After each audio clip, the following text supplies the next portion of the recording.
ఒక భయంకరమైన యాక్సిడెంట్ జరిగిందండి. లారీ యాక్సిడెంట్ అయింది.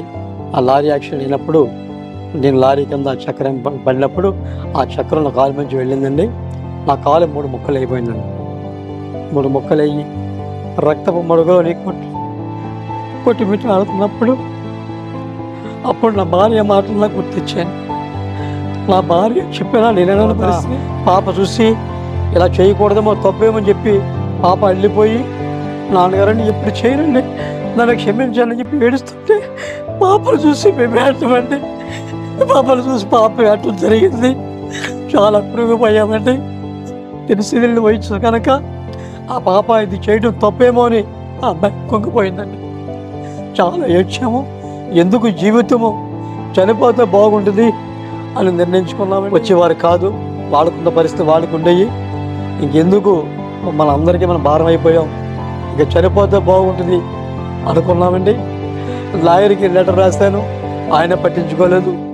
ఇంకెందుకు ఆ రోజుల్లో ఫోన్లు సౌకర్యం లేదండి. 15 పైసలు పెడితే ఉత్తరం వచ్చేది. ఆ ఉత్తరం ద్వారా తప్ప సమాచారం అనేది కాదు. ఆ టైంలో నేను నా భార్య మేము నిర్ణయించుకున్నామండి, చనిపోవాలని నిర్ణయించుకున్నాం. పొలిటీషన్కి ఇచ్చి చనిపోవాలని నిర్ణయించుకున్నామండి. నేను చూస్తే మధ్య మధ్య ఉన్నాను. నన్ను ఎవరన్నా పైకి లేపితే తప్ప లేవనే పరిస్థితి. ఎలా చనిపోవాలి అని అనుకున్నామండి. అనుకున్నప్పుడు ఒక ఆలోచన కలిగింది. ఆటో మాట్లాడుకుని బ్రిడ్జి మీదకి వెళ్ళి చీకటి పడేంత వరకు బ్రిడ్జి మీద వెయిట్ చేసి, చీకటి పడిన తర్వాత ఈ నలుగురు పిల్లల్ని గోదావరిలో పడేసి నేను నా భార్య చనిపోతే అక్కడతోటి మా చాప్టర్ క్లోజ్ అయిపోద్ది, ఎవరికి ఇబ్బంది ఉండదు అని నిర్ణయించుకున్నామండి. మంచి ఆలోచన వచ్చింది.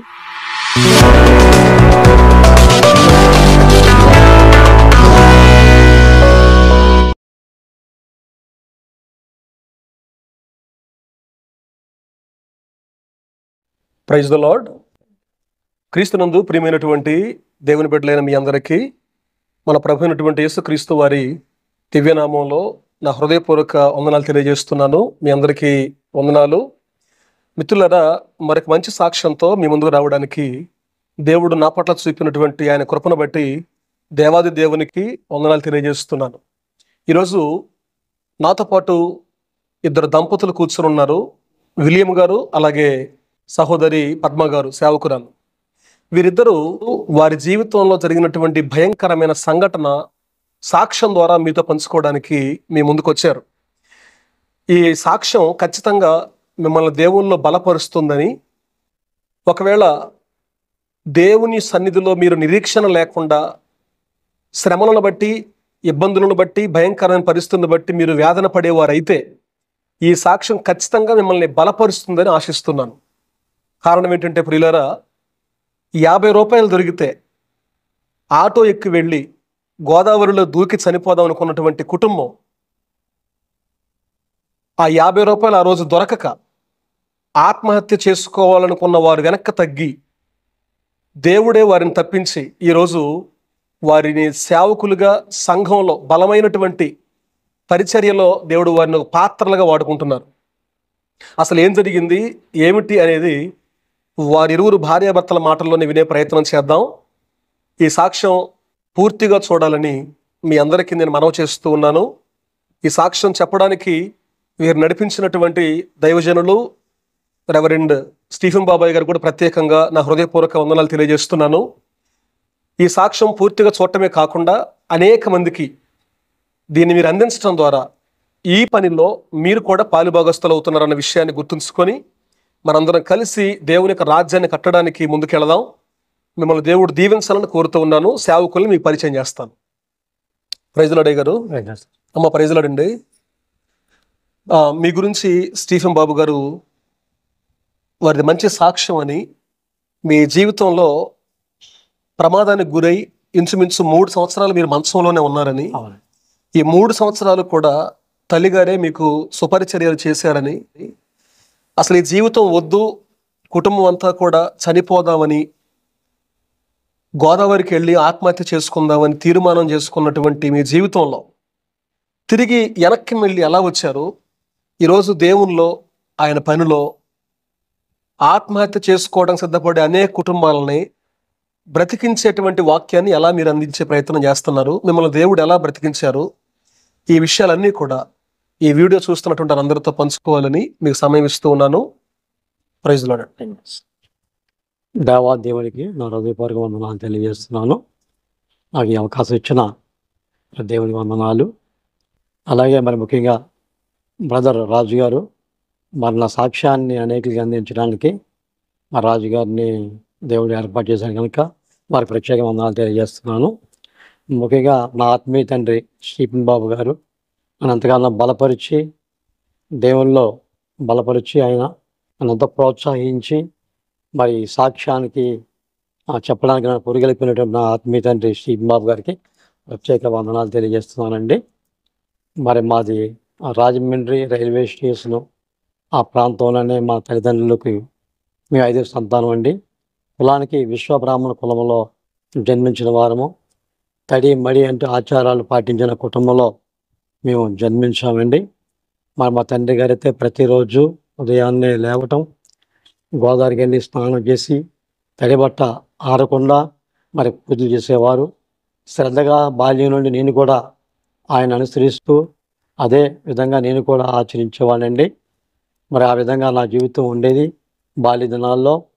మరి నేను యవ్వన ప్రాయంలో వచ్చిన తర్వాత మరి లోక అలవాట్లు నా ఇష్టానుసారంగా ఈ లోకంలో జీవిస్తూ నా స్నేహితులను బట్టి ప్రతిరోజు మరి నేను నా స్నేహితులు కలిసి మరి రోజుకు ఒక బారుకి వెళ్ళి మేము మందు తాగటము మా ఇష్టానుసారంగా జీవించేవాళ్ళమండి యవ్వన ప్రాయంలో ఉండగా. మరి నాతో పాటు తాగిన నా స్నేహితులకి నాకు తప్ప ఎవరికి విషయాన్ని తెలిసి కాదు. తాగిన తర్వాత నాకున్న బలహీనత ఏంటంటే దొంగతనం చేయటం. బారులో ఏదో ఒక వస్తువు, ఒక చెంచో, గరిటో, ప్లేటో, ఒక గిన్నె ఏదోటి నేను తీసుకురావటము తెలియకుండా ఇష్టవాడిని. ఏది కూడా దొరకనప్పుడు నా స్నేహితులు తెలియకుండానే నా స్నేహితులు ఆ గ్లాసుల్లో మందు తాగేవాడినండి. ఆ విధంగా నా జీవితం ఉండేది, అర్థం జీవితము. అలాగని జీవిస్తుండగా మరి నాకు మరి వివాహ వయసు వచ్చిందండి. మరి ముఖ్యంగా ఏంటంటే నా తల్లిదండ్రులకు మేము 5 బిడ్డలమండి, మగ బిడ్డలము. ఆడబిడ్డల కొరకు వాళ్ళు వెయిట్ చేసి మరి 5 బిడ్డలు మగ బిడ్డలు మేము పుట్టడం జరిగిందండి. నేను 2వ వాడినండి. తర్వాత ఏంటంటే నా వివాహ వయసు వచ్చిన తర్వాత నా వివాహం అయ్యింది. నా భార్య అయితే చిన్ననాటి నుంచి కూడా ప్రభువుని కలిగి ఉన్నది. ఆ విషయం నాకు తెలియదండి. తెలిస్తే నేను వివాహం చేసుకోను. ఎందుకంటే మాది కులానికి విశ్వబ్రాహ్మణ కులం కనుక మరి మేము ఆచారాలు పాటించే వాళ్ళం కనుక మాకు యేసు ప్రభు అంటే మాకు ఇష్టం ఉండేది కాదండి. కానీ నా భార్య ఎప్పుడు కూడా నన్ను ఇబ్బంది పెట్టలేదు. కానీ వివాహం అయిన తర్వాత కొన్ని రోజులైన తర్వాత చర్చికి వెళ్ళాలని నా భార్య 2-3 సార్లు చెప్పడం జరిగిందండి. అయినా నేను ఎప్పుడు కూడా తీసుకువెళ్ళలేదు. ఒక రోజున ఆమె చెప్పడంతో తప్పనిసరి పరిస్థితులు చర్చికి వెళ్ళామండి. వెళ్ళిన తర్వాత నా ఇంట్లో చాలా పెద్ద గొడవ అయింది. నా తల్లి చాలా పెద్ద గొడవ పెట్టి మన ఇంట వంట లేవు, ఏంటి ఇలా ఈ మతాలు, మనమేంటి, మన కులం ఏంటి, ఇలాంటివి తీసుకొచ్చి పెట్టారని చెప్పి నా భార్యని నన్ను నా తల్లి నిలదీసి గొడవ పెట్టడం జరిగిందండి. చాలా పెద్ద గొడవ అయింది. అలాగే మా జీవితం కొనసాగుతుండగా మరి చాలాసార్లు నా భార్య మరి చెప్పేది, ఏంటి మీరు త్రాగుతూ లోకంలో ఉంటున్నారండి, కానీ ఏదో రోజున మీకు దేవుడు సరైన శిక్ష విధిస్తాడండి అన్న భార్య చెప్పేదండి. అయినా నేను వినేవాడిని కాదు. నా ఇష్టానుసారంగా నేను జీవించేవాడిని. ప్రతిరోజు ఏదో ఒక బారుకి వెళ్ళి వచ్చేవాడిని అండి. అలాగ ఉంటుండగా మరి మాకు ఆడపిల్లలు అంటే చాలా ఇష్టమండి. మొట్టమొదటిగా దేవుడు ఒక ఆడబిడ్డను నాకు ఇవ్వడం జరిగిందండి. చాలా ఆనందించాము, సంతోషించాము. బాగానే మా సంసారం సాగుతుంది. అలా ఉంటుండగా మళ్ళా 2వ పాప పుట్టడం జరిగిందండి. అలా కొన్నాళ్ళ తర్వాత మళ్ళీ 3వ పాప పుట్టిందండి. పుట్టిన తర్వాత బాధపడ్డాము. మళ్ళీ 3 అమ్మాయిలు అని చెప్పి బాధపడ్డామండి. ఇక 4వసారి ఇంకేం అవసరం లేదు అనుకున్నాము. కానీ నా భార్య రోగి అయింది, బలహీనత అయిందండి. అయిన తర్వాత మరి ఆపరేషన్ చేయించాలని మేము ప్రయత్నం చేసాం. ప్రయత్నం చేస్తున్నప్పుడు ఆమెకు ఆరోగ్యం బాగోలేదు, ఆపరేషన్ చేయడానికి అవకాశం లేకపోయింది. లేకపోతే అలా కొన్నాళ్ళు గడిచిందండి. ఆరోగ్యం బాగోలేదు. అలాగే బాధపడుతున్నామండి. నేను లోకంలోనే ఉండేవాడిని. నా భార్య అయితే నా కోసం చాలా ఇదిగా భారంగా ప్రార్థన చేసేది. ఆ తర్వాత నా భార్య రోగం ఎక్కువయ్యి మనిషి ఉబ్బిపోవటము చాలా బాధపడిందండి. ఆ టైంలోనే నా ఫ్యామిలీ ఫ్రెండ్ డాక్టరు సాయిరామ్ దగ్గరికి తీసుకెళ్ళినప్పుడు ఆయన చెప్పారు, సిస్టర్ గారిని ఉబ్బోగాములు వచ్చేయమండి, వెళ్ళ తీసుకెళ్ళండి అని చెప్పడం జరిగిందండి.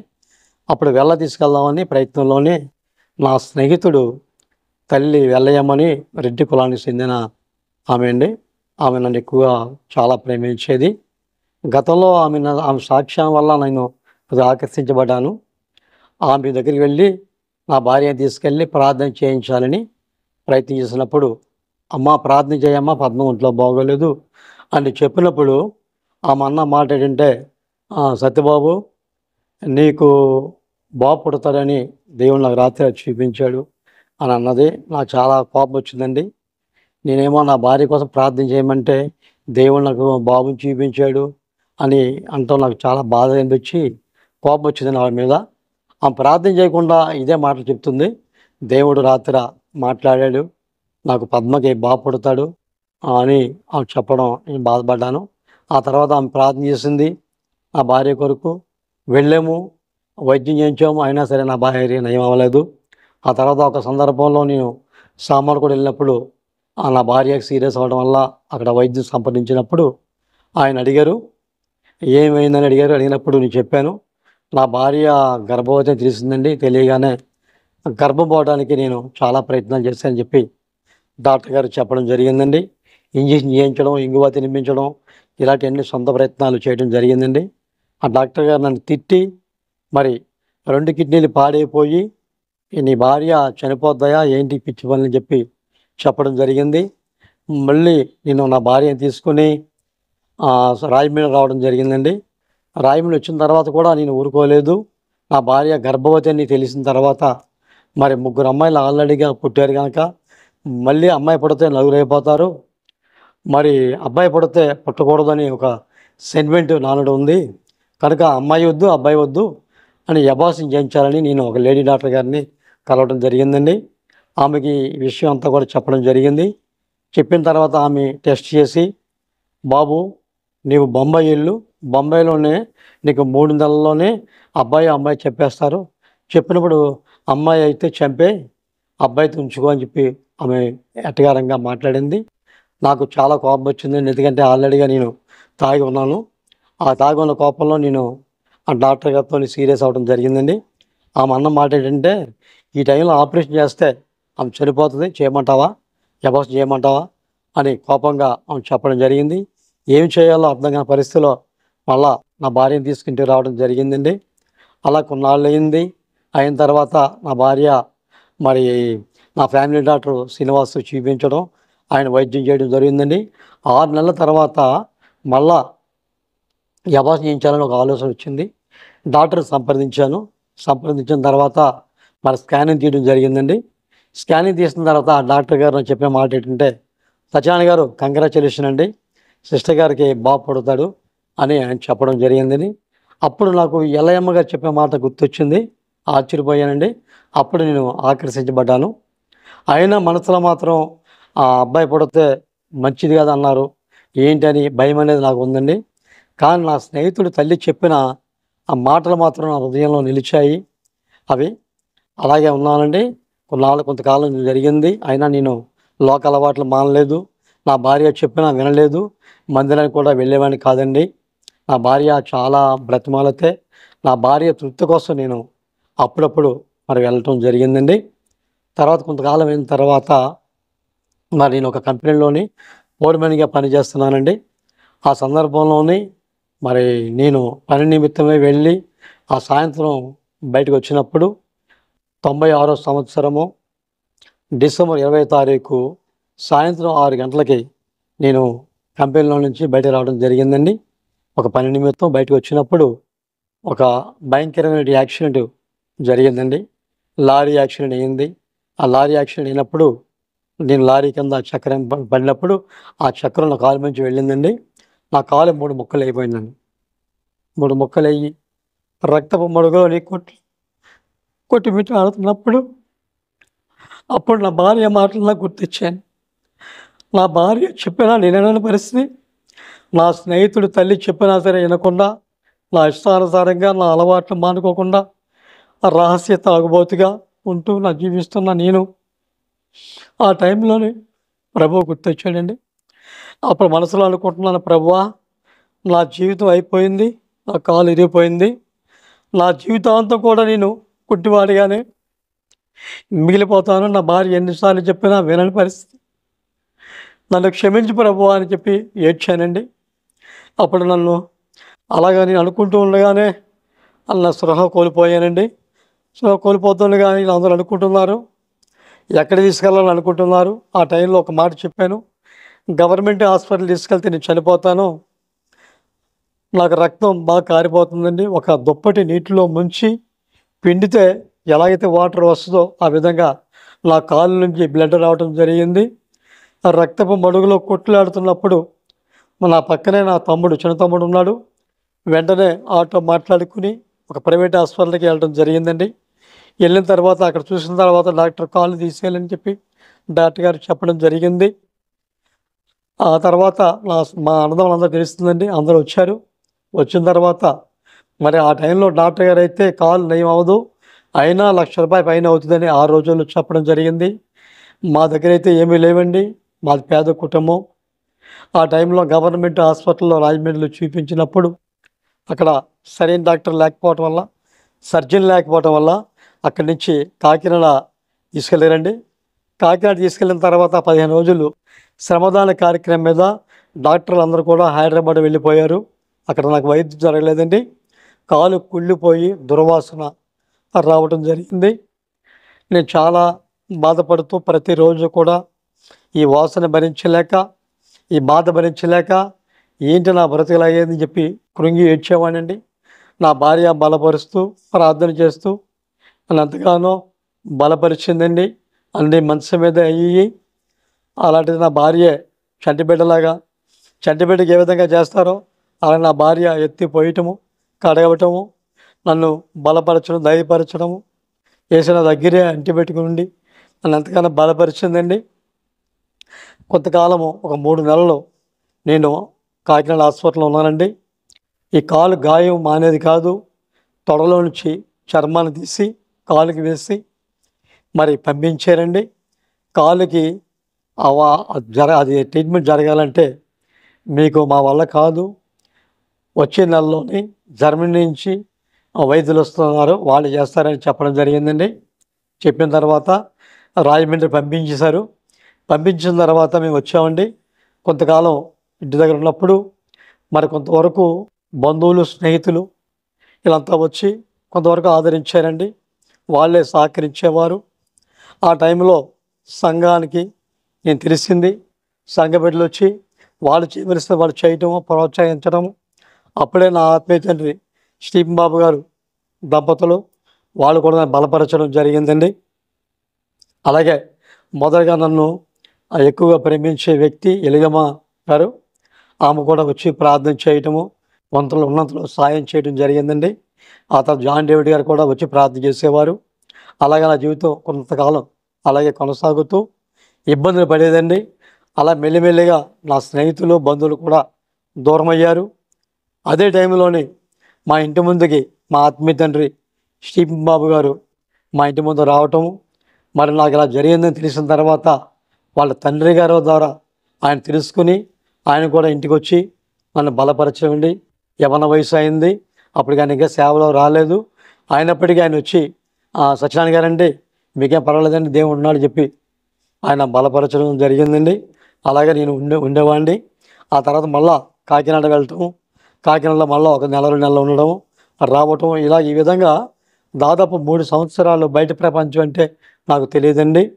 హాస్పిటల్లో ఉంటుండగా మరి ఆపరేషన్కి సిద్ధపరిచారు. జర్మనీ నుంచి డాక్టర్లు వచ్చారండి. కాళ్ళకి మరి రింగ్ సెట్ వేయాలి, ఒక ₹15,000 అవుద్దని ఆ డాక్టర్లు చెప్పడం జరిగిందండి. జర్మనీ నుంచి వచ్చిన డాక్టర్లే మీకు వైద్యం చేస్తారండి అని చెప్పారండి. చెప్పిన తర్వాత ఆ ₹15,000 మా దగ్గర లేవు. మా బంధువుల దగ్గర స్నేహితుల దగ్గర మేము కలెక్ట్ చేయగా ఒక 10,000 రూపాయలు వచ్చాయి. ఆ 10,000 పట్టుకుని మళ్ళా నేను కాకినాడ వెళ్ళడం జరిగిందండి. వెళ్ళిన తర్వాత 15,000 రూపాయలు తక్కువైతే ట్రీట్మెంట్ జరగదని చెప్పారు. అలాగే మళ్ళీ కొన్నాళ్ళు హాస్పిటల్లో ఉండడం, మళ్ళీ రావడం జరిగిందండి. అలా కొన్నాళ్ళు ఉన్నానండి. మరి ఇలాగే కొనసాగుతూ ఉంది. ఇంట్లో ఇబ్బందులు ఎక్కువైనవి. ఆ కోటా బియ్యమే మమ్మల్ని ఆదరించి ఆ కోటా బియ్యాన్నే వండుకుంటూ గంజి కాసుకుంటూ కనీసం కూర కూడా వండుకోలేని పరిస్థితి వచ్చిందండి. బిడ్డలు చూస్తే చిన్న వయసు, 9 సంవత్సరాలు పెద్ద అమ్మాయికి, 7 సంవత్సరాలు రెండో అమ్మాయికి, 5 సంవత్సరాలు మూడో అమ్మాయికి, 3 సంవత్సరాల బాబుకి అండి. బిడ్డలకి 2 పూట్ల ఆహారం పెట్టలేని పరిస్థితి ఏర్పడిందండి. ఆ టైంలోని బిడ్డల్ని కేవలము భోజనం పెట్టలేని పరిస్థితిలో బిడ్డల్ని ఇద్దరిని కూడా రెండో అమ్మాయిని మూడో అమ్మాయిని క్రిస్టియన్ హాస్టల్లో జాయిన్ చేసామండి. బిడ్డల్ని వదిలి మేము ఉండలేము, మమ్మల్ని వదిలే బిడ్డలు ఉండలేరు. కానీ మాకున్న పరిస్థితిని బట్టి ఒక పూట కూడా ఆహారం పెట్టలేని పరిస్థితులని బిడ్డల్ని హాస్టల్లో జాయిన్ చేయడం జరిగిందండి. బిడ్డలు అక్కడ ఏడటము, ఇక్కడ మేము ఏడటం అండి. నలిగిపోయాము. బాబు చూత చిన్న వయసు, తెలిసిన వయసు అండి. 2 సంవత్సరాలు పూర్తి 3 సంవత్సరాల బాబు అడిగిపెట్టాడు. పెద్ద అమ్మాయి మాకు ఆధారం అండి. మేము కులానికి విశ్వబ్రాహ్మణులు కనుక నా భార్యని బయట పంపించే పరిస్థితి లేదు. బయట ప్రపంచం నా భార్య తెలియదు. మరి నేను పనిలోకి వెళితే తప్ప గడవని పరిస్థితి అండి. అలాంటిది ఇలా కొనసాగుతుండగా మరి ఇంట్లో ఆ కోట బియ్యాన్నే లాస్ట్కి మేము అమ్ముకునే పరిస్థితి వచ్చిందండి. పెద్ద బాబుకి ఒక లెటర్ రాసి ఆ బియ్యాన్ని క్యాన్లో పోసి ఊరంతా సద్దుమణిన తర్వాత రాత్రి 9:30, 10 గంటలకి ఆ బియ్యాన్ని మా అమ్మాయి తల మీద పెట్టి ఒక లెటర్ రాసి ఆ క్యాన్లో పెట్టి ఆ కిరాణా కొట్టు ఆయనకి లెటర్లోని రాసి పంపించేవాడినండి. ఆ లెటర్ చదువుకున్నప్పుడు ఆయన కన్నీటి ఏడ్చి బాధపడి బ్రహ్మంగారు బాగా బతికారు బాబు అని ఆయన పరిస్థితి అలా ఉన్నది కనుక ఈ బియ్యాన్ని తీసుకుని మరి కాయగూరల్లో కిరాణా సామాన్లు ఏమన్నా రాశారా అని చెప్పి ఆయన ఆ లెటర్ రాసుకునండి చూసుకుని ఆ బియ్యం తీసుకుని కొన్ని కిరాణా సామాన్లు ఇవ్వడం జరిగిందండి. ఆ విధంగా కొన్నాళ్ళు పోషించబడ్డాము. ఆ తర్వాత కోట బియ్యం కూడా లేవండి, అవి కూడా అయిపోయినాయి. అయిపోయిన తర్వాత ఒక గ్లాసు బియ్యం ఉంటే ఆ గ్లాసు బియ్యాన్ని వండి పాప బాబు స్కూల్కి వెళ్ళారు కనుక వాళ్ళు వచ్చే టైంకల్లా అన్నం పెట్టాలని మరి ఆ బియ్యం వండి ఉంచామండి. వచ్చిన తర్వాత బిడ్డలు చూశారు, అన్నం కొద్దిగా ఉన్నది, అమ్మ నాన్న తినలేదు ఇదని చెప్పి ఆ అన్నాన్ని కొంచెం తిని మాకు తెలియకుండా రోజు గెజ్జిపోసి తినలేకండి. పెద్ద పాప అయితే తెలియకుండా అన్నంలోని కారం వేసుకొని కూర కారం వేసుకొని ఉప్పు వేసుకొని కలుపుకొని తింటుంది. అది నా భార్య సడన్గా చూడటము, నాకు చెప్పడం, నేను మనసు మంచి దేకి ఏం జరుగుతుందని చెప్పి వెళ్ళేదప్పకల్లా నా భార్య అది చెప్పినంటే వెళ్ళానండి. వెళ్ళిన తర్వాత పాప చూసి ఇలా చేయకూడదేమో తప్పేమని చెప్పి పాప వెళ్ళిపోయి నాన్నగారండి ఎప్పుడు చేయరండి నన్ను క్షమించాలని చెప్పి ఏడుస్తుంటే పాపను చూసి మేము ఏడటమండి. పాపను చూసి పాప ఏడటం జరిగింది. చాలా కృంగిపోయామండి. తెలిసి వయసు కనుక ఆ పాప ఇది చేయడం తప్పేమో అని ఆ అమ్మాయి కుంగిపోయిందండి. చాలా ఏడ్చాము. ఎందుకు జీవితము చనిపోతే బాగుంటుంది అని నిర్ణయించుకున్నామండి. ఎందుకంటే బంధువులు స్నేహితులు కూడా చేయగలిని బట్టి చేశారు. తర్వాత వాళ్ళు కూడా రావటం తగ్గిందండి. వచ్చేవారు కాదు, వాళ్ళకున్న పరిస్థితి వాళ్ళకు ఉండేవి. ఇంకెందుకు మమ్మల్ని అందరికీ మనం భారం అయిపోయాం, ఇక చనిపోతే బాగుంటుంది అనుకున్నామండి. లాయర్కి లెటర్ రాశాను, ఆయన పట్టించుకోలేదు. ఇంకెందుకు ఆ రోజుల్లో ఫోన్ సౌకర్యం లేదండి. 15 పైసలు పెడితే ఉత్తరం వచ్చేది. ఆ ఉత్తరం ద్వారా తప్ప సమాచారం అనేది కాదు. ఆ టైంలో నేను నా భార్య మేము నిర్ణయించుకున్నామండి, చనిపోవాలని నిర్ణయించుకున్నాం. మాకున్నదల్లా ఆస్తి కేసు పెట్టామండి. మాకు రావాల్సింది ఒకలా వస్తుంది అమౌంట్ అని ఆస్తా ఉన్నాము. మాకున్న అప్పల్లా ఎవరికి ఎంత ఇవ్వాలో అవన్నీ కాగితం మీద రాసుకున్నామండి. రాసుకుని మరి మేము చనిపోయిన తర్వాత మాకు ఎవరికి ఎంత ఇవ్వాలో మాకు ఇన్సూరెన్స్ డబ్బులు వచ్చిన తర్వాత ఆ డబ్బులు బాకీలన్నీ తీర్చి మిగిలినది ఏమనంటే ఆ డబ్బులు ఇంట్లో ఉన్న సామాన్లు 2 భాగాలుగా చేసి నా భార్య తరపున నా భార్య తల్లికి, నా తరపున నా తల్లికి చెందేలాగా చెయ్యి అన్నయ్య అని చెప్పి మా అన్నయ్య గారి పేరున ఆ లెటర్ రాసి, ఆ లెటర్ని కొన్ని లెటర్లు ఇంట్లో పడేసి ఒక లెటర్ని పోలీస్ స్టేషన్కి ఇచ్చి చనిపోవాలని నిర్ణయించుకున్నామండి. నేను చూస్తే మంచం మీద ఉన్నాను. నన్ను ఎవరన్నా పైకి లేపితే తప్ప లేవలే పరిస్థితి. ఎలా చనిపోవాలి అని అనుకున్నామండి. అనుకున్నప్పుడు ఒక ఆలోచన కలిగింది. ఆటో మాట్లాడుకుని బ్రిడ్జి మీదకి వెళ్ళి చీకటి పడేంత వరకు బ్రిడ్జి మీద వెయిట్ చేసి, చీకటి పడిన తర్వాత ఈ నలుగురు పిల్లల్ని గోదావరిలో పడేసి నేను నా భార్య చనిపోతే అక్కడితోటి మా చాప్టర్ క్లోజ్ అయిపోద్ది, ఎవరికి ఇబ్బంది ఉండదు అని నిర్ణయించుకున్నామండి. మంచి ఆలోచన వచ్చింది అనుకున్నాము. కానీ ఆటో మీద వెళ్ళాలంటే ఆటోకి 50 రూపాయలు కావాలి ఆ రోజుల్లో. ఆ 50 రూపాయలు కూడా లేవండి. లేకపోతే ప్రార్థన చేసాం, వచ్చేరాని ప్రార్థన.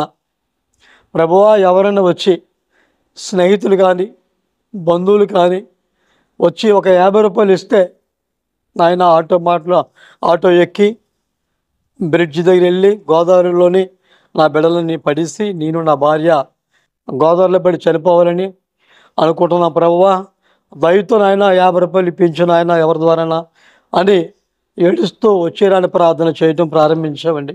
దీనికి నా భార్య అంగీకరించింది, నేను కూడా సిద్ధపడ్డానండి. కానీ అప్పటి వరకు ఎవరు వచ్చేవారు, 5-10 ఇచ్చేవారండి.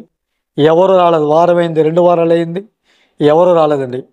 కానీ మా ఇంటి ముందు వచ్చిన మా స్టీఫెన్ బాబు గారి సేవకులు, మా నాన్నగారు చిర్రా చంద్రరావు గారు మమ్మల్ని ప్రేమించండి. మా బాబు ద్వారా, మా బాబు మంచి స్నేహితుడు అయ్యాడు ఆయనకి. ఆయనే వచ్చి మమ్మల్ని ప్రేమించి చక్కగా బ్రహ్మగారండి ఎలా ఉన్నారు ఏంటని ఆయనే ఆ రోజుల్లో మరి చక్కగా మమ్మల్ని ఆదరించడం జరిగిందండి. అలా కొంతకాలం అయింది. కాళ్ళకి రింగ్స్ వేయాలని మరి వాళ్ళు కవర్ పెట్టారండి. వెళ్ళాము. అప్పుడు మొదట ఎవరికైతే డబ్బులుండి మరి వైద్యం చేయించుకున్నారో వాళ్ళకి నయమైంది. ఆ రింగ్ సెట్ తీసిన తర్వాత ఆ సెట్ నాకు వేయడానికి ప్రయత్నం చేశారండి. నా మీద ప్రయోగం చేశారు. అప్పుడు హాస్పిటల్కి వెళ్ళిన తర్వాత నన్ను ఆపరేషన్ సిద్ధపరిచారు. హాస్పిటల్కి వెళ్ళాం, వార్డులో థియేటర్లో ఉన్నాము. అప్పుడు నాకు ఎన్నిపోస్కి ఇంజక్షన్ ఇచ్చండి నాకు ట్రీట్మెంట్ స్టార్ట్ చేశారండి. ట్రీట్మెంట్ స్టార్ట్ చేసినప్పుడు నాకు 8 మంది డాక్టర్లు ఉన్నారండి. మత్తు డాక్టరు, అలాగే నా దగ్గర నాకు వైద్యం చేసే డాక్టరు, అలాగే నా కాళ్ళకి వైద్యం చేసే డాక్టర్లు, మొత్తం మీద 8 మంది డాక్టర్లు ఉన్నారండి.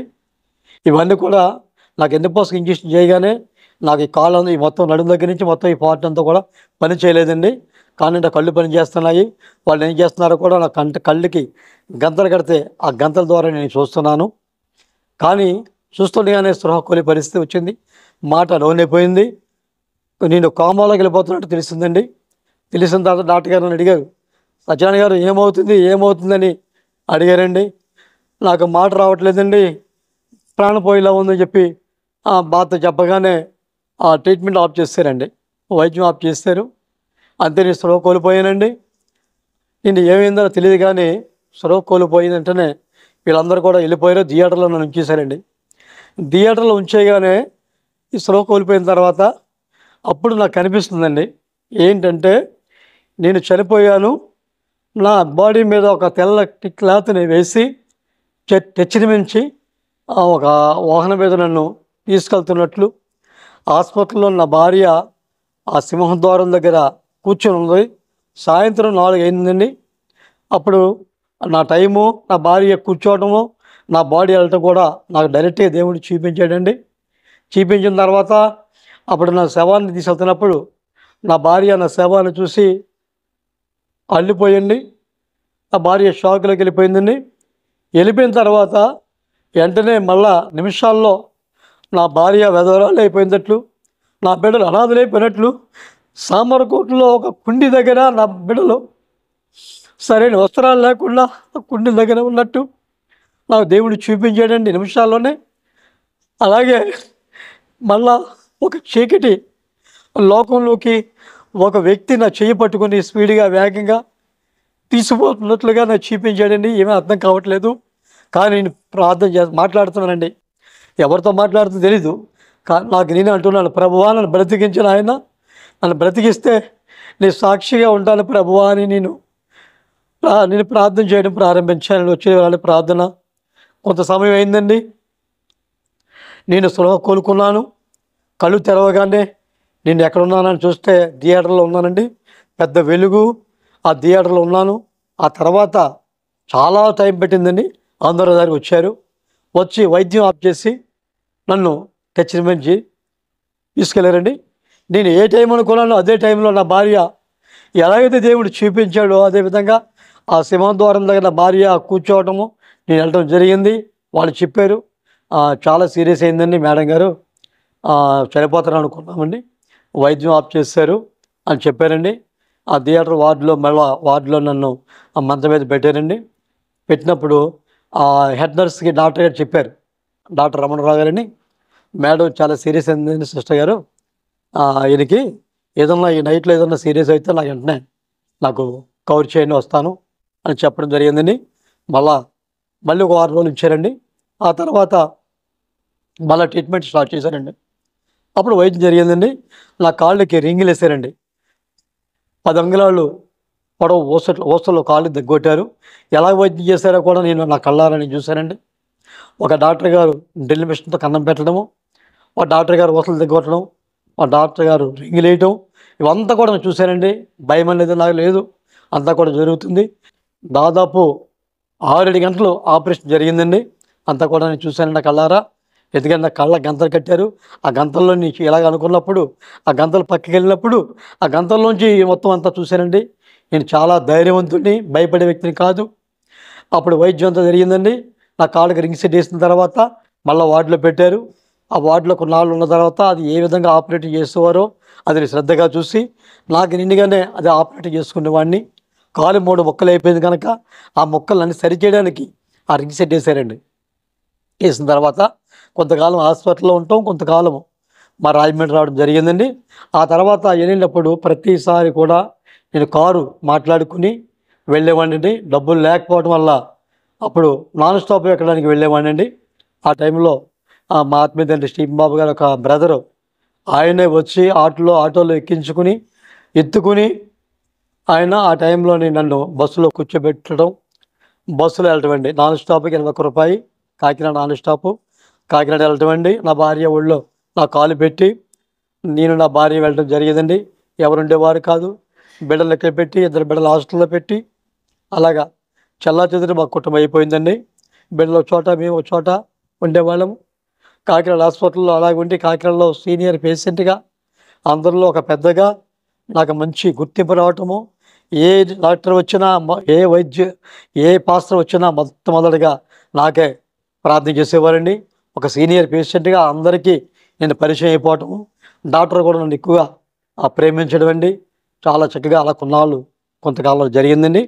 అయిన తర్వాత మళ్ళీ నేను రాజమండ్రి రావటము, డబ్బులు లేకపోవడం వల్ల ఇలా తరచుగా వెళ్ళటం రావటం ఇలా దాదాపు 2 సంవత్సరాలు జరిగిందండి.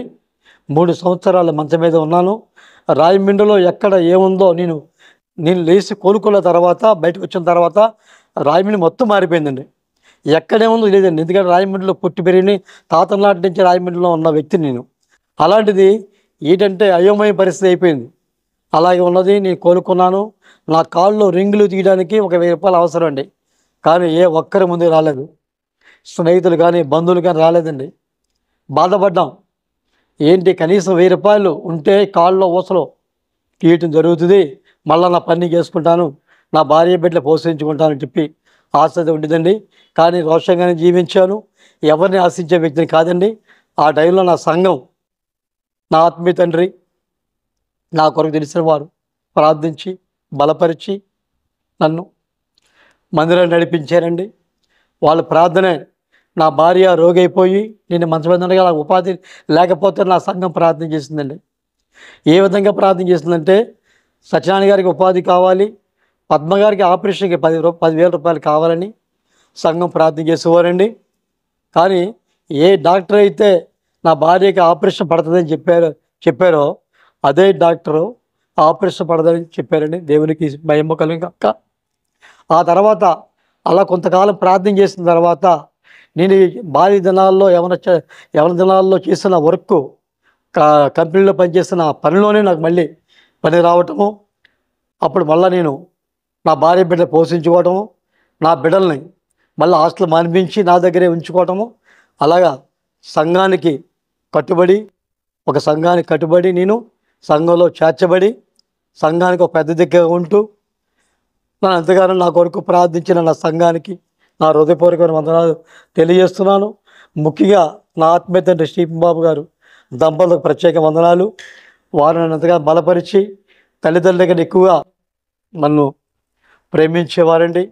ఏదన్నా చిన్నది జరిగి నేను మనసు మీద ఉన్నానని తెలియగానే ఉదయానికల్లా నా సంఘం అంతా నా ఇంట్లో ఉండేదండి.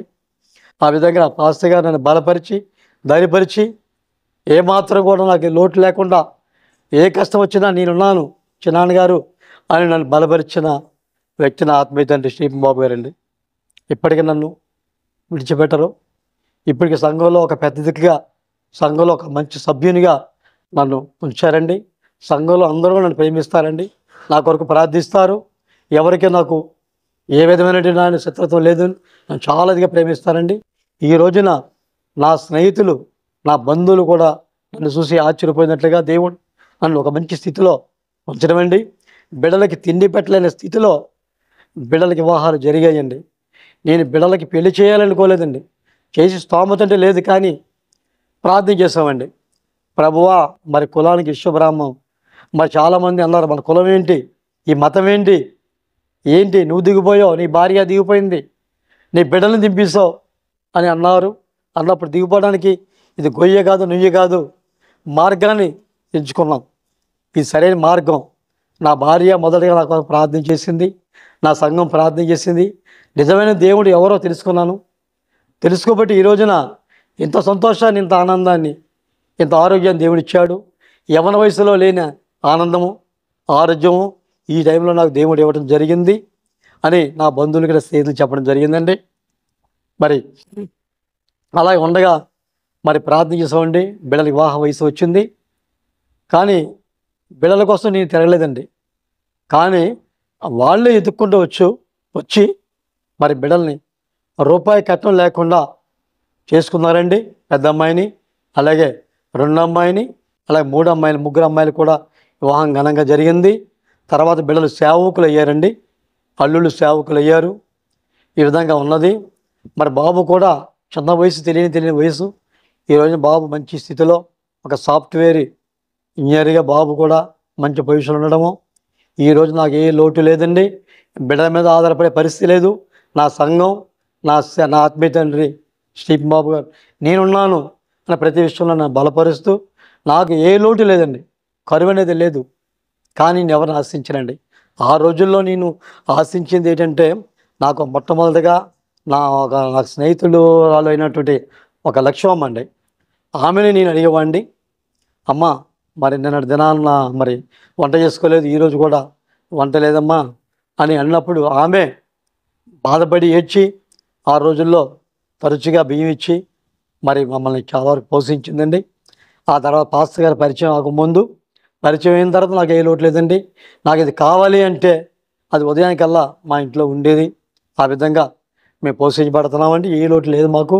పని చేసినా చేయకపోయినా మాకు ఏ లోటు లేదండి. ఒక పూట పని చేయకపోతే గడవని మా కుటుంబాలండి. ఈ రోజున నెలల తరబడి నేను ఇంటి దగ్గర ఉన్నా సరే నాకు ఏ లోటు లేదండి. ఆ విధంగా మా కుటుంబం పోషించబడుతుంది. 10 మంది పెట్టేవారిగా నన్ను ఉంచారండి. నాకు ఏ లోటు లేదు. నాకు విద్య లేదండి, చదువు లేదు, కానీ నాకు గురువు లేడండి. నాకు దేవుడే గురువు. ఏదైనా పని చేయాలనుకున్నప్పుడు మోకాళ్ళు వేసి ప్రార్థన చేసినప్పుడు నా దేవుడే చూపించడం అది నేను చేస్తానండి. నేను చేయలేని పని అంటే లేదండి. ఆ రోజుల్లో తిండి లేని టైంలో ఒక సమాధి కట్టానండి. తాపి పని చేసి, వడ్రం పని చేశాను, కమ్మర పని చేశాను, చాలా పనులు చేశానండి. అన్ని పనులు చేశాను, కానీ ఏ పని నాకు నేర్చుకోలేదండి. ఏ పనికి గురువు లేడండి. దేవుడే ఈ విధంగా నన్ను పోషించి ఏ పని చేసినా ఆ పనిలో నేను నైపుణ్యత దేవుడు ఇచ్చాడండి. ఈ విధంగా మా కుటుంబాన్ని పోషిస్తూ ఎంతగానో మా కుటుంబానికి ఏ లోటు లేకుండా దేవుడు సహాయం చేస్తున్నారండి. అందరికీ వందనాలండి, దేవునికి వందనాలు. నా భర్తకి యాక్సిడెంట్ అయినప్పుడు నా కష్టాలు ఇన్ని అన్నీ కాదండి, నలుగురు బిడ్డలతో నేను హాస్పిటల్లోనే చాలా సమయం ఉన్నాను. దేవుడు నా నలుగురు బిడ్డల్ని అనాథలు చేయకుండా దేవుడు మరలా నా భర్తకి ఆయుష్నిచ్చి ఇరిగిపోయిన కాళ్ళని బాగు చేసి దేవుడు 3 ముక్కలైన కాలు బాగు చేసిన గొప్ప దేవుడు ఆయన, మహనీయుడు. ఆయన వంటి వారు ఎవ్వరూ లేరు. నాకెంతో మేలు చేశారు. ఆ దేవుడు నా నలుగురు బిడ్డలు మరలా నా దగ్గరుండి నా కుటుంబం కట్టబడిందంటే దేవుని యొక్క మహాకృప. ఆయనకి ఏమిచ్చి రుణము తీర్చలేను. అంత గొప్ప దేవుడిని నేను కలిగి ఉన్నానంటే నాకెంతో ధన్యత ఇచ్చిన దేవునికి మొదటిగా నా వందనాలు. మీ అందరికీ వందనాలు. నా సాక్ష్యం వింటున్నా మీ అందరూ బలపడాలి. ఎందుకంటే నేను పొందిన ఈ ఆనందం, సంతోషం, నాకు చేసిన మేలు, ఉపకారములు అందరికీ చేసే దేవుడు ఆయన. గొప్ప దేవుడు ఆయన. ఆయన వంటి వారు ఎవ్వరూ లేరు. ఆయనకి సమానులు ఎవరూ లేరు. నేను ఈ రక్షణ పొందుకున్నానంటే ఆయన ఎంత గొప్పవాడంటే నేను పొందిన ఆనందం మీ అందరూ పొందాలని మీకు తెలియజేస్తున్నాను. నాకు సంఘం ఎంతో సహాయం చేసి ఉన్నారు. నా బిడ్డలు, సంఘ బిడ్డలు అందరూ నా ఆపత్కాలంలో వచ్చి నా కుటుంబానికి ఎంతో సహకరించి, ప్రోత్సహించి, నన్ను బలపరిచి ప్రార్థించారు. సమయోచితమైన సహాయం అందించారు. ఎందుకంటే దేవుడు యొక్క ప్రేమ అది. మొదటగా దేవుడు నాకు చెప్పారు, నువ్వు రాజమండ్రి వెళ్ళు, అక్కడ నీకు మంచి సంఘాన్ని, ఒక కుమారుని నీకు సిద్ధపరుస్తున్నానని చెప్పారు. దాన్ని బట్టి నేను ఇక్కడికి రావడం జరిగింది. రావులపల్లి నుంచి ఇక్కడికి వచ్చామండి. రాజమండ్రి వచ్చిన వెంటనే నా భర్తకి యాక్సిడెంట్ అయింది.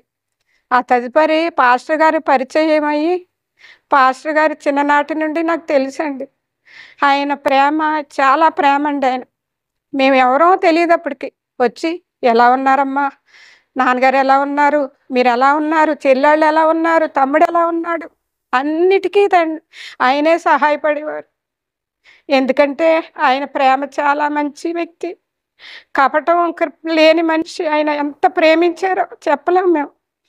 ఆయన యాక్సిడెంట్ అయినప్పుడు కాలు అలా ఉంటే చేయి పట్టుకుని తీసుకెళ్ళి అక్కడికి మందిరానికి నడిపించి ప్రార్థనలో బలపరిచారు, ప్రోత్సహించారు. ఎన్ని విషయాల్లోనూ ఆయనకి తోడుగా ఉన్నారు ఆయన. నేను అప్పుడు అనుకున్నాను, ప్రభువా నువ్వు ఎంత గొప్ప దేవుడు అయ్యా, ముందే చెప్పావు నాయనా, నీకు ఒక కుమారుని సిద్ధపరుస్తున్నానని, ఎంత మంచి దేవుడు అని నేను మనసులో ఎంతో ఆనందించేదాన్ని, సంతోషించేదాన్ని. అలాగే పాస్టర్ గారు అప్పటి నుంచి కూడా మమ్మల్ని ఇప్పటికీ విడవలేదు. మొదటి ఫోను ఆయన నా భర్తకి చేస్తారండి. పొద్దున్నే ఉదయమే చిన్నాన్నగారు ఎలా ఉన్నారండి, ఎంతో ప్రేమ అండి ఆయనకి. ఆయన పాస్టర్ గారు ఏ కష్టం వచ్చినా ఇప్పటికీ మా బాబు ఎదిగాడండి. అయినా సరే ఆయన ఏంటి, ఎలా ఉన్నారు చిన్నాన్నగారు, అమ్మ ఎలా ఉంది, అమ్మ ఆరోగ్యం ఎలా ఉంది, చెల్లెళ్ళు ఎలా ఉన్నారు, ఏంటి, ఏదైనా సమస్య వస్తే నాకు చెప్పండి అని ఇప్పటికీ మమ్మల్ని బలపరుస్తారండి పాస్టర్ గారు. ఈ సంఘంలో ఉన్నామంటే ఆయన ప్రేమే అండి. మేమెవరో తెలియదు ఎవరికి, కానీ మా చిన్నాన్నగారు, మా పిన్ని అని అనేకులకి పరిచయం చేసి నిన్ను బాధలు పడ్డారు, ఈ రోజు ఇలాగున్నారని ఇప్పటికీ మమ్మల్ని గురించి చెప్తారండి మా పాస్టర్ గారు. మా పాస్టర్ గారు ఏంటి, మా పాస్టమ్మ గారు ఏంటి, మా సంఘం ఏంటి, ఎంతగానో మమ్మల్ని బలపరుస్తారు. అలాంటి సంఘంలో మేము ఉన్నామంటే మాకు ఎంతో ఆనందం, సంతోషం. తర్వాత మళ్ళీ మా పాస్టర్ గారు సీరియస్ అయింది. అప్పుడు మేము ప్రార్థించినప్పుడు మళ్ళీ మా పాస్టర్ గారిని దేవుడు మాకు అనుగ్రహించి జీవం ఇచ్చి మా ఎదుట వచ్చి ఆయన వాడుకుంటున్నారు. ఎంత గొప్పవాడని ఆయన దేవుడు అని ప్రతిదినం, ప్రతి క్షణం కూడా దేవుని నేను స్తుతులు చెల్లిస్తాను. మా పాస్టర్ గారు లేకపోతే మేము లేవండి. అంత మంచి వ్యక్తిని దేవుడు మాకు అనుగ్రహించినందుకు ఏమి చేయడం తీర్చలేమండి. తర్వాత నా భర్త అండి. నా భర్త అనేకులను బలపరచాలని నేను ఆశపడేదాన్ని. అలాగే ఇప్పుడు దేవుడు ఆశ తీరుస్తున్నాడండి. ఎందుకంటే సంఘంలో సంఘ పెద్దగా ఉంచి అనేకులకి దేవుడి మాటలు కూర్చి చెప్పడానికి ఎంతగానో సహకరించారండి. ఏమీ చేయడం తీర్చలేరండి. అలాగే మా పాస్టమ్ గారు ఆత్మీయతలండి, ఎంతో మంచి మనసు అండి ఆవిడది. అలాగే ఈ సంఘం కూడా మమ్మల్ని ఎంతో ప్రేమించేవాళ్ళండి. అన్నిటికీ ఆయనకి ఏమి ఇచ్చినడం తీర్చలేని కరోనా సమయంలో మమ్మల్ని ఆదరించిన దేవుడు. నా భర్త రాత్రి వచ్చారండి. 16 రోజులుండి జిఎస్ఆర్ హాస్పిటల్లో. నేను ఉదయం వెళ్ళానండి. పాప ఒక్కతే ఉందండి నా దగ్గర. అమ్మ ఎలా వెళ్తావు, ఎలా ఉంటావు అంటే, లేదమ్మా నాకేం భయం లేదు, నాన్నగారు వచ్చారమ్మా రాత్రి, దేవుడు నాకు చూపించి నన్ను ఈ ఉదయం తీసుకెళ్తున్నాడు, దేవుడు నన్ను తీసుకెళ్తున్నారు, నాకు తోడుగా ఉంటారు, నన్ను క్షేమంగా మళ్ళీ తీసుకొస్తారు అని బలపరిచి నా భర్తనే బిడ్డని నేను వెళ్ళానండి. అలాగే 9 రోజులు ఉన్నప్పుడు పాస్టర్ గారు ప్రతిరోజు అమ్మాయి ఎలా ఉన్నావు, అమ్మాయి ఎలా ఉన్నావు ఫోన్ చేసి అడిగేవారండి. నేను బాగానే ఉన్నాను, నేను బాగానే ఉన్నానని చెప్పేదాన్ని. అలాగే దేవుడు అక్కడ ఎవరికి ఏం జరిగినా నాకు ఏ అపాయం జరగకుండా క్షేమంగా మళ్ళీ చేర్చాడండి గృహానికి. అలాగే బిడ్డల విషయంలో కూడా కరోనా వచ్చినప్పుడు దేవుడు కాపాడాడండి. నా కుటుంబం ఈ రోజు ఎలా ఉందంటే దేవుని యొక్క మహాకృప అండి. ఆయనకి ఏమి ఇచ్చి రుణం తీర్చలేదు. దేవుడు ఎంతో గొప్పవాడు. మీరు వింటున్న మీరు ఈ మాటలు విని బలపడాలి. అనేకుల్ని ప్రభువా బలపరచమని నేను ప్రార్థన చేసుకుని మీకు ఈ మాటలు అందిస్తున్నాను. ఈ మాటలు విని మీరు బలపడి దేవుని సన్నిధికి రావాలని మనస్ఫూర్తి కోరుకుంటున్నాను. విషయాన్ని అనండి ముఖ్యంగా మరి మా అన్నదమ్ములు చాలా సహకరించారండి. అందులో ముఖ్యంగా మా కజిన్ బ్రదర్ అండి, మా తోడలుడు మల్లేశ్వరం అండి, సామకోటలో ఉండి మా బిడ్డలు చూసుకుంటూ చాలా ఇదిగా మా కుటుంబం వరకు వాళ్ళు ఎంతగానో ప్రేమ చూపించి సహకరించారండి. మా తమ్ముడు మల్లేశ్వరరావు, అలాగే మా మరదలు కుమారి అండి. నన్ను ఒక తండ్రిలాగా నా మరదలో నన్ను చూసి చాలా సేవను అందించడం జరిగింది. నా కోసం కుటుంబం అంతా కూడా ఇచ్చారండి. ఆ విధంగా వాళ్ళు ప్రేమించారు. అది కూడా నేను నా జీవితంలో కూడా మర్చిపోను. అలాగే చాలామంది నా స్నేహితులండి, అలాగే ముఖ్యంగా మా ఆత్మీయ తండ్రి ఎప్పటికప్పటికి బలపరిచి ఆయన ఎంతగానో బలపరిచారండి. ఎందుకంటే కరువు అనేది మామూలు కాదండి. ఆ కోట బియ్యమే నూక చేసుకుని ఉప్పు చేసుకుని తినేవాళ్ళము. ఏ రోజు కూర అనేది మాకు తెలియదండి. ఆ టైంలోని 2 రూపాయలు ఉంటే ఆ రోజుల్లో నూనె ఇచ్చేవారు. ఆ 2 రూపాయలు కూడా లేకపోతే అండి మరి చింతపండు పిసుక్కుని మరబెట్టుకుని వేసుకుని తిన్న దినాలు ఉన్నాయండి. అంత కరువు అనిపించాము. కానీ దేవుని కృపను బట్టి ఈ రోజున మాకు ఆ లోటు లేకుండా సమృద్ధి దేవుడిచ్చి నన్ను నిలబెట్టాడు. నా భార్య ప్రార్థన నన్ను ఈ రోజున ఈ స్థితిలో ఉంచడం జరిగింది. నా సాక్ష్యాన్ని మరి మీరందరూ కూడా విని మరి బలపడాలని, మరి అనేకులకి నా సాక్ష్యాన్ని అందించాలని నేను ఆశపడుతున్నానండి. ఎందుకంటే ఆ రోజుల్లో మరి ఎంత బాధపడ్డానో ఈ రోజున ఎంత సంతోషాన్ని దేవుడు నాకు ఇచ్చారు కనుక మరి ఆ దేవాదేవునికి నా హృదయపూర్వక వందనాలు. ఈ అవకాశం ఇచ్చిన మరి సిరికొండ రాజుగారికి ప్రత్యేక వందనాలు తెలియజేస్తూ, ముఖ్యంగా నా ఆత్మీయ తండ్రి శ్రీబాబు గారి దంపతులకి, నా సంఘానికి ప్రత్యేక వందనాలు తెలియజేస్తూ నా సాక్ష్యాన్ని ముగిస్తున్నాను. దేవుని నామానికి మహిమ కలుగును గాక. ఆమేన్.